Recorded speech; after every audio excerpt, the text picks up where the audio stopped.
6 to 10 inches expected today. My first big snowfall. Our first. Well, my wife has lived here before. Me and the boys and Walter. Our first big snowfall, big-ish snowfall here in South Dakota. I'm just stalling. Because, yet again, back at the gas tank project, as I am now collecting. I'm just collecting tanks. The more the merrier. By the time I'm done, this truck will have 6 tanks underneath it. I'll be able to drive I'll be able to keep it running for like a month straight, just idling around the clock. Keeps it warm. How many inches of snow did we get? Like 3 or 20 or what was it? I don't know. It's too hard to tell when it drifts and blows everywhere. I'm assuming at least 6. I think they were stating they thought it would be 8, but anywhere between 5 and 12 is what they were predicting. Yeah. But I don't know. I do know the birds are all alive, and since it's been it's just a faint, ever so faint breeze. It's pretty toasty in there. They're fine, but they needed water, and they're going to be a little stir crazy eventually. So snow was coming down hard yesterday, all day, but nice and calm today. It's pretty too.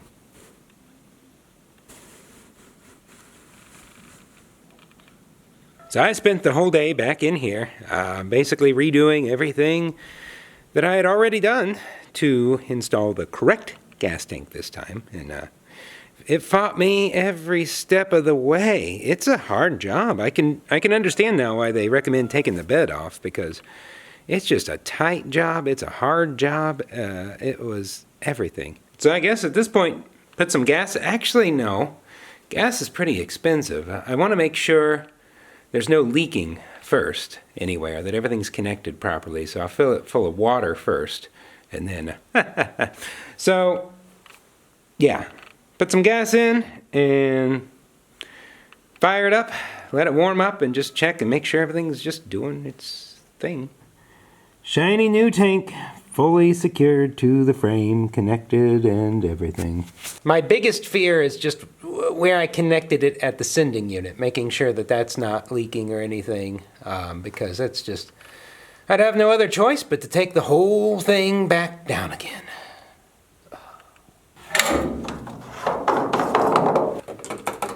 Why are new gas cans so weird?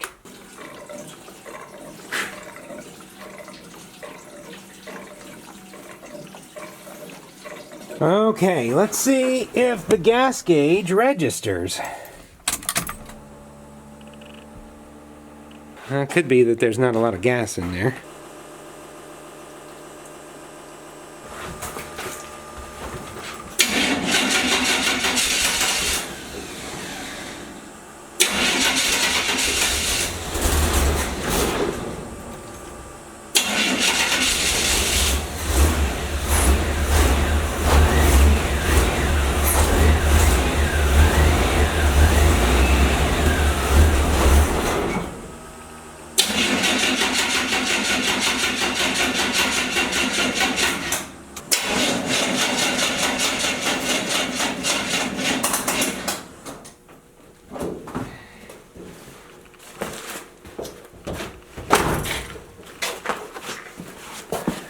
Maybe it just needs more gas?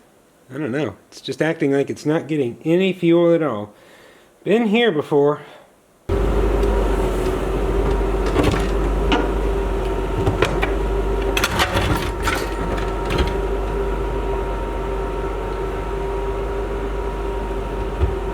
Alright, so I went into town and got some more gas, because I just don't think I had enough gas in the tank.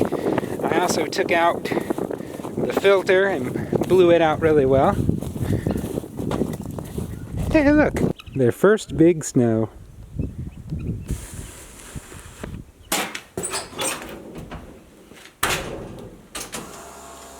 Showing 1/4 of a tank, I have a working gas gauge.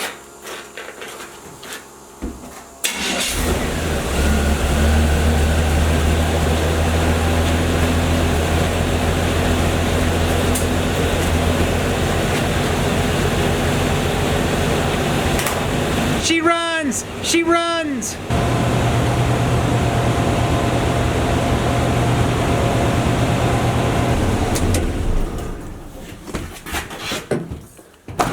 So as long as I've done everything else, before I pull it out of here, might as well do an oil change. Well, I think it was a success. Time will tell once I'm actually driving it more, but that was a brutal, unforgiving, stressful journey. It predates the farm. I've had this for almost 6 years, and over that time, replaced the brake booster, the carburetor, now the gas tank. The fuel pump. Did that a while back. And every time, it's frustrating and rewarding, and you doubt yourself along the way, but wow. And I have a working gas gauge. As a matter of fact, where's it at? I bought this truck in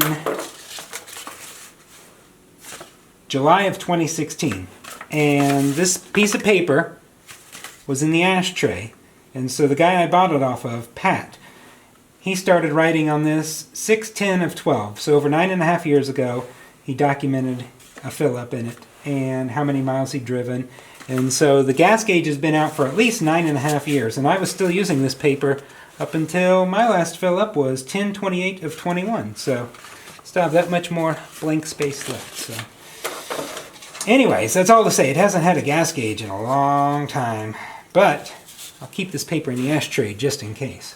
I had to be creative along the way, such as the space under there. There was just no space trying to put this gas tank in, and I had to put the bolt through and attach it to a nut from one side of the hanger to the other, but there was only like that much space, so took my wrench, I put tape on one side of it, put the nut in here, and slipped it up that tiny space so I could grab on with the bolt, turned it around to the open side, held on to the nut, tightened it down.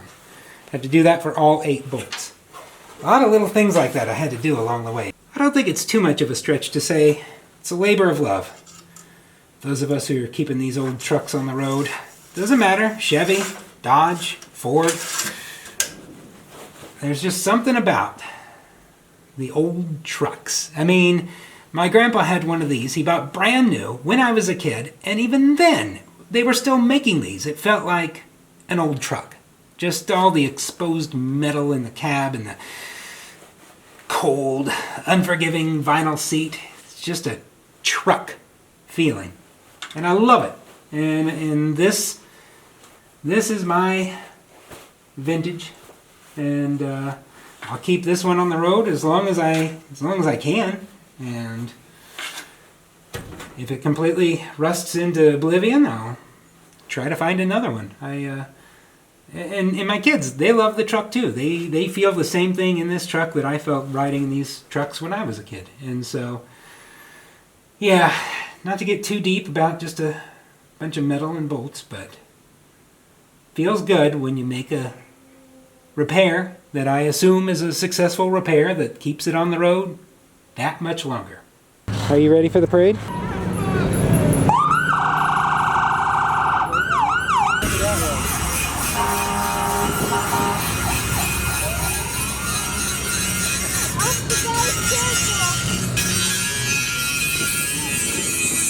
Look at the icicle lights. Oh my god!